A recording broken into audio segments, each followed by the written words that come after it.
मित्रांनो, ही खरी घटना उत्तर प्रदेशच्या प्रयागराजमध्ये सुरू असलेल्या महाकुंभ मेळ्याची आहे, जिथे एक IPS अधिकारी वेश बदलून माळा विकत होती. त्याच वेळी काही पोलीस उपनिरीक्षकांनी त्यांच्यासोबत गैरवर्तन केले आणि त्यांना तुरुंगात टाकले. त्यानंतर त्या IPS अधिकाऱ्याने जे केलं ते ऐकून तुम्हीही थक्क व्हाल. सुमारे 140 वर्षांनंतर प्रयागराजमध्ये पूर्ण महाकुंभ मेळा भरत होता, ज्यामध्ये अंदाजे 40 ते 50 कोटी लोक येण्याची शक्यता होती.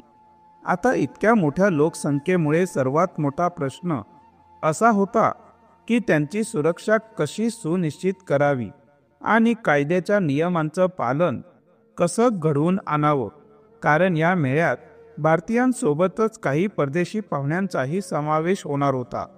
महाकुंभ मेळा सुरू होताच काही अप्रत्याशित घटना घडल्या.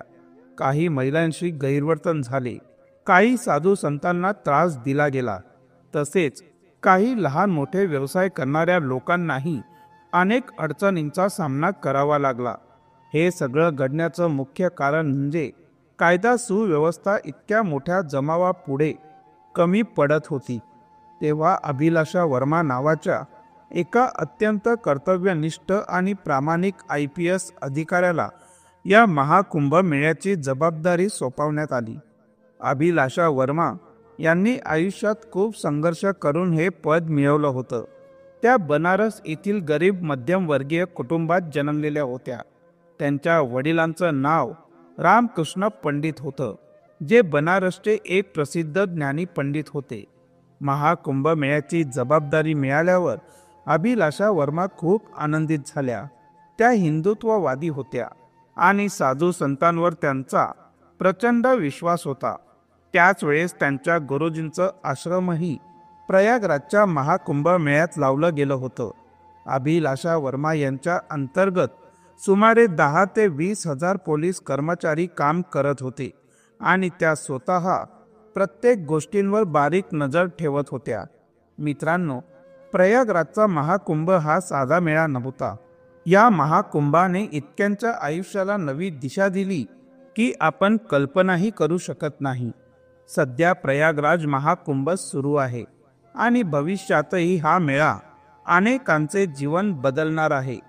जेव्हा अभिलाषा वर्मा यांनी महाकुंभाची जबाबदारी घेतली आणि त्यांना हे काम सोपवण्यात आले, तेव्हा त्या स्वतः पायी फिरून महाकुंभाची व्यवस्था तपासत होत्या. महाकुंभात देशभरातील आणि परदेशातूनही साधू संत, भक्त तसेच काही मोठे नेते आणि मंत्री दर्शनासाठी येत होते. त्यांची सुरक्षा ही अभिलाषा वर्मा यांच्यावरती सर्वात महत्त्वाची जबाबदारी होती आणि ही काही साधी सोपी जबाबदारी नव्हती. जर कुठलीही घटना घडली असती तर त्याचा थेट परिणाम त्यांच्या कारकिर्दीवर झाला असता. महाकुंभात साधू संत गंगेवर स्नान करत होते, काही तंबू टेंटमध्ये राहून आपले जेवण बनवत होते, तर काही संगमावरच झोपत होते. अशातच एक दिवस मध्य प्रदेशातून आलेली एक मुलगी सुमित्रा, जी महाकुंभात माळा विकायला आली होती, तिची कथा सुरू झाली. सुमित्रा अतिशय सुंदर होती. तिच्या डोळ्यांची सुंदरता आणि तिच्या रूपामुळे लोक तिची तुलना जगातील सर्वात सुंदर स्त्रीशी करू लागले. जेव्हा सुमित्रा महाकुंभात पोहोचली तेव्हा तिच्या रूपाची ख्याती झपाट्याने पसरली. तिची लोकप्रियता एवढी वाढली की तिचं नाव इंटरनेटवरही व्हायरल होऊ लागलं आणि तिचे अनेक चाहते तिला भेटण्यासाठी येऊ लागले. पण सुमित्राला या प्रसिद्धीबरोबरच काही अडचणींचाही सामना करावा लागला. तिच्या आसपास अनेक लोक सतत फिरत असत आणि काही मंचाले तरुण तिला त्रास देऊ लागले. सुमित्रा यामुळे खूप त्रस्त झाली होती. एका दिवशी तिने महाकुंभात ड्युटीवर असलेल्या काही पोलीस उपनिरीक्षकांकडे जाऊन तिच्या त्रासदायक अनुभवांची तक्रार केली. पण त्या उपनिरीक्षकांनी तिची तक्रार ऐवजी तिची खिल्ली उडवली आणि म्हणाले, अरे जा, तुला कोण छेडणार? तू काय राणी आहेस का किंवा कोणती हिरोईन आहेस? हे ऐकून सुमित्रा खूपच नाराज झाली आणि अस्वस्थ झाली. मित्रांनो, सुमित्राकडे आता त्या कुंभमेळ्याला सोडून जाण्याशिवाय दुसरा काहीच पर्याय उरलेला नव्हता, कारण तिला काही साधू संतही त्रास देत होते. पण सुमित्रा विचार करते की का नाही मी एकदा त्या मुलांविरोधात पोलीस ठाण्यात तक्रार दाखल करू. सुमित्रा त्या पोलीस ठाण्यात पोहोचते, जिथे IPS अधिकारी अभिलाषा वर्मा कार्यरत होत्या. सुमित्राने घडलेली घटना अभिलाषा वर्मा यांना सांगितली. तेव्हा त्या थोड्या हैराण झाल्या, कारण त्यांच्या कार्यकाळात महाकुंभात अशी कोणतीही घटना घडलेली नव्हती. त्यावेळी अभिलाषा वर्मा सुमित्राला सोबत घेऊन त्या कुंभमेळ्यात पोहोचतात आणि तिला विचारतात, सांग, कोण आहेत ते मुलं ज्यांनी तुला त्रास दिला आणि कोण आहेत ते पोलीस अधिकारी ज्यांनी तुझं बोलणं ऐकून घेतलं नाही. पण मित्रांनो, कुंभमेळा खूप मोठा होता, जिथे जवळपास 40 ते 50 कोटी लोकांची उपस्थिती होती. त्यामुळे त्या गर्दीत सुमित्रा आणि अभिलाषा ना तर ते मुलं सापडले ना ते पोलीस अधिकारी सापडले. महाकुंभासाठी तैनात केलेले पोलीस अधिकारी वेगवेगळ्या शहरांमधून आले होते, त्यामुळे त्यांना ओळखणं आणि शोधणं तितकं सोपं नव्हतं. तेव्हा अभिलाषा वर्मा सुमित्राला सांगतात, काही हरकत नाही सुमित्रा, तू इथेच माळा विक. जर पुन्हा ते मुलं किंवा पोलीस अधिकारी दिसले तर त्वरित मला कळव. हे माझा नंबर घे आणि गरज भासली तर कोणाकडूनही फोन घेऊन मला फोन कर. मी तुझ्या एक फोनवर लगेच इथे पोहोचेन. IPS साहेबा यांची ही वचनबद्धता ऐकल्यावर सुमित्राला खूप दिलासा मिळाला. आता तिला खात्री वाटली की तिचा अभिलाषा वर्मा यांचा पाठिंबा आहे, त्यामुळे तिला कोणीही त्रास देऊ शकत नाही. पण दुसऱ्या दिवशी पुन्हा तेच पोलीस अधिकारी सुमित्राला पाहतात. सुमित्रा त्यांच्या जवळ जाऊन त्यांना विचारते, साहेब, तुम्ही माझी मदत का केली नाही? ते मंचेले मुलं मला त्रास देत होते, पण तुम्ही माझी थट्टा केली. तेव्हा ते पोलीस अधिकारी पुन्हा सुमित्रासोबत वाईट वर्तन करू लागतात आणि म्हणतात की जा, आम्हाला कायदे शिकवू नकोस. आम्ही इथे तुझ्या देखभालीसाठी आलेलो नाही. आमच्याकडे साधू संतांची सुरक्षा करायचं काम आहे. आम्ही फक्त तुझ्या मागे लागून राहू का? हे ऐकून सुमित्रा खूप दुःखी होते आणि मनात विचार करते, हेच का आमचे कायदे रक्षक? ज्यांनी आमची सुरक्षा करायला हवी तेच आमचं शोषण करत आहेत आणि आम्हाला धमकावत आहेत. मित्रांनो, अचानक सुमित्राला आठवतं की IPS साहेबांनी तिला त्यांचा नंबर दिला होता आणि ती दरोगा पोलीस अधिकारी समोरच उभे होते. सुमित्रा एका दुकानात जाऊन दुकानदाराकडून फोन मागते आणि IPS अधिकाऱ्यांना कॉल करते.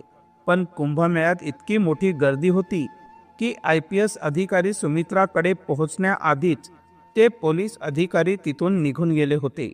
सुमित्रा पुन्हा IPS साहेबांना सांगते की ते दरोगा आजही मला त्रास देत होते, माझा उपहास करत होते आणि माझं शोषण करत होते. हे ऐकून IPS साहेबांचा राग अनावर होतो, कारण त्या मेळ्यातील प्रत्येक व्यक्तीच्या सुरक्षेची जबाबदारी त्यांच्यावर होती आणि त्यांच्या कार्यकाळात अशी घटना घडल्यामुळे त्या खूप अस्वस्थ होतात. एका दिवशी IPS अधिकारी अभिलाषा वर्मा स्वतः माळा घेऊन सुमित्रासोबत वेश बदलून फिरायला लागतात. त्या दोघी मिळून त्या दरोगांचा शोध घेतात, पण मेळा खूप मोठा असल्यामुळे त्यांना ते दरोगा सापडत नाहीत. संध्याकाळी अभिलाषा ऑफिसमध्ये परत जातात आणि CCTV कॅमेऱ्यांद्वारे मेळ्याची देखरेख करू लागतात. त्यात संध्याकाळी सुमित्राला पुन्हा ते दरोगा दिसतात. ते नशेत धुंद होते आणि पुन्हा सुमित्राला त्रास देत होते. सुमित्राने आवाज उठवला, चित्कार केली, पण त्या दरोगांनी तिला उचलून पोलीस ठाण्यात नेलं आणि जेलमध्ये टाकलं. तसंच तिच्यावर खोटं प्रकरण लावलं की सुमित्राने पोलीस कर्मचाऱ्यांवर हात उगारला आणि त्यांच्याशी अपमानास्पद वर्तन केलं. सुमित्रा खूप घाबरली होती. ती एकटी पडली होती. तिने त्या दरोगांना विनंती केली, साहेब, मी तुम्हाला काहीही केलं नाही. मला माफ करा. मला जेलमध्ये टाकू नका. मी इथे एकटी आहे. मला बाहेर सोडा. पण दरोगा तिच्यावर जोरजोराने हसू लागले. पण इथे एक धक्कादायक सत्य उघड झालं, ज्यामुळे तुमच्याही पायाखालची जमीन सरकली असेल. ती सुमित्रा काही साधारण मुलगी नव्हती. ती मध्य प्रदेशातील IPS अधिकारी होती. जेलमध्ये असताना सुमित्रा जोरजोराने हसू लागली. हे बघून दरोगा घाबरले आणि म्हणाले, ए मुली, तुझं काहीतरी चुकलंय का? तू इतकं हसतेस? तुला काही पागलपणाचा झटका वगैरे तर आला नाही ना? तेव्हा सुमित्रा रागाने म्हणाली, तुम्ही ज्यांच्यावर छेडछाड केली, ज्यांना तुम्ही जेलमध्ये टाकलं, ती महिला काही साधारण व्यक्ती नाही. तुम्ही मला ओळखत नाही, पण जेव्हा तुम्हाला माझी ओळख पटेल तेव्हा तुम्ही माझ्या पायाशी गिडगिडाल. मित्रांनो, सुमित्रा म्हणजेच मोनालिसा भारद्वाज यांनी जेव्हा आपलं खरं नाव सांगितलं तेव्हा त्या पोलीस ठाण्यातील सर्व दरोगा आणि अधिकारी घाबरून गेले. कारण मोनालिसा भारद्वाज मध्य प्रदेशातील एक यशस्वी, सक्षम आणि निडर IPS अधिकारी होत्या. त्यांच्या नावानेच गुन्हेगार घाबरत असत. त्यांनी अनेक गुंतागुंतीच्या प्रकरणाची सोडवणूक केली होती. कुंभमेळ्यातील व्यवस्थेची तपासणी गुप्तपणे करण्यासाठी उत्तर प्रदेशच्या मुख्यमंत्री यांनी त्यांना पाठवलं होतं. त्याचं मुख्य कारण म्हणजे अभिलाषा वर्मा एकट्याने संपूर्ण कुंभमेळ्याची जबाबदारी सांभाळू शकत नव्हत्या. मोनालिसा यांनी ठरवलं की एका सामान्य स्त्रीच्या वेशात राहूनच त्या मेळ्यातील प्रत्येक गोष्टींवर बारकाईने नजर ठेवू शकतील. जेव्हा त्या पोलीस ठाण्यात मोनालिसा भारद्वाज उभ्या राहिल्या तेव्हा सर्व दरोगा खूप घाबरले. त्यांनी मोनालिसाला त्वरित जेलमधून बाहेर काढलं आणि त्यांच्या पायावर माफी मागत गिडगिडू लागले. ठाण्यातील इतर अधिकारीही त्यांच्यासमोर नतमस्तक झाले आणि म्हणाले, मॅडम, आम्हाला माफ करा. आम्हाला माहीत नव्हतं की आपण IPS अधिकारी आहात. जर माहिती असतं तर आम्ही असं वर्तन कधीच केलं नसतं. आमच्याकडून खूप मोठी चूक झाली आहे. तेव्हा मोनालिसा भारद्वाज म्हणाल्या, तुम्हाला ही वर्दी मिळाली आहे ती गरजू आणि असहाय्य लोकांची मदत करण्यासाठी, त्यांच्या रक्षणासाठी. पण तुम्ही या वर्दीचा गैरवापर करून असहाय्य स्त्रियांचं शोषण केलं. तुम्ही या वर्दीच्या लायकीचे नाहीत. त्यांच्या या शब्दांनी सर्व अधिकारी आणि दरोगा स्तब्ध झाले. त्यांनी पुन्हा पुन्हा माफी मागितली, पण मोनालिसा भारद्वाज यांनी कोणालाही माफ केलं नाही. त्यांनी थेट कारवाई करत त्या ठाण्यातील सर्व दोषी अधिकाऱ्यांना आणि दरोगांना त्यांच्या पदांवरून कायमचं निलंबित केलं. यानंतर त्या ठिकाणी नव्या पोलीस अधिकाऱ्यांची नियुक्ती करून मेळ्याच्या सुरक्षेची जबाबदारी अधिक योग्य पद्धतीने हाताळली गेली. मोनालिसा भारद्वाज यांच्या या धाडसपूर्ण आणि निडर कृतीमुळे त्या पुन्हा एकदा आदर्श ठरल्या. मित्रांनो, ही घटना केवळ त्या पोलीस ठाण्याच्या आत घडली होती आणि या घटनेची कोणतीही चर्चा कुंभमेळ्यात झाली नाही.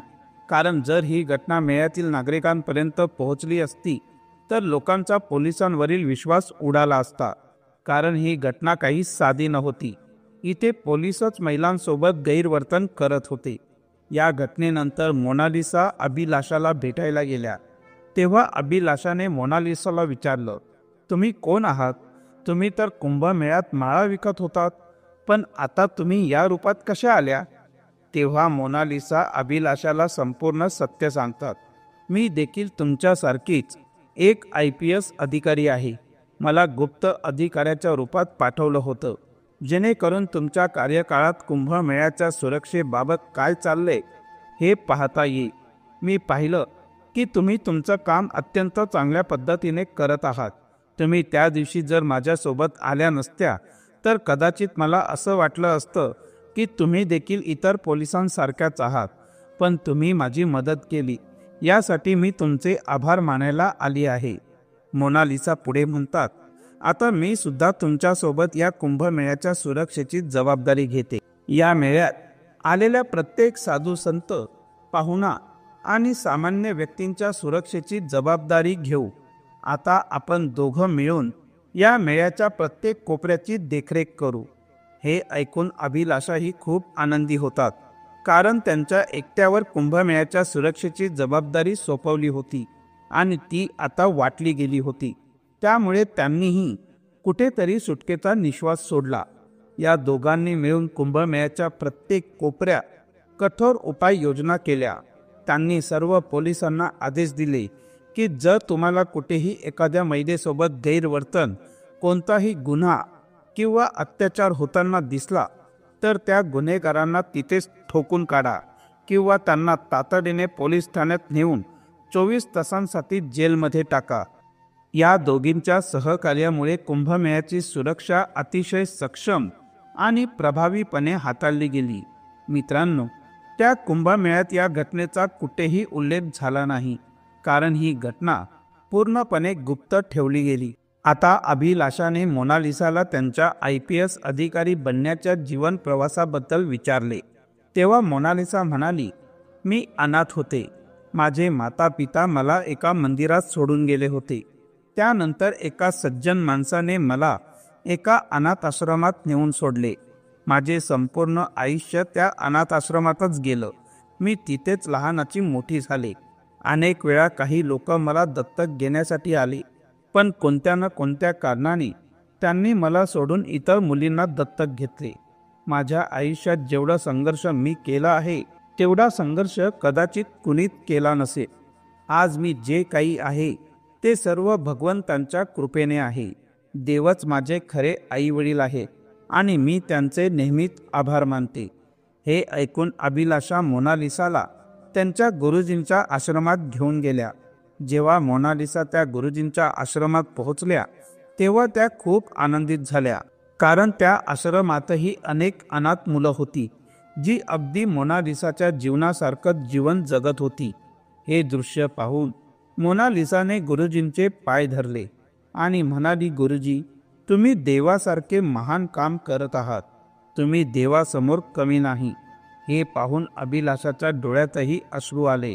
मित्रांनो, तुम्हाला ही कथा कशी वाटली कमेंट करून आम्हाला नक्की कळवा आणि कथा आवडल्यास लाईक नक्की करा आणि चॅनलवर नवीन असाल तर चॅनलला सबस्क्राईब करायला विसरू नका. पुन्हा भेटू एका नवीन कथेसोबत. तोपर्यंत जय हिंद, जय भारत. धन्यवाद.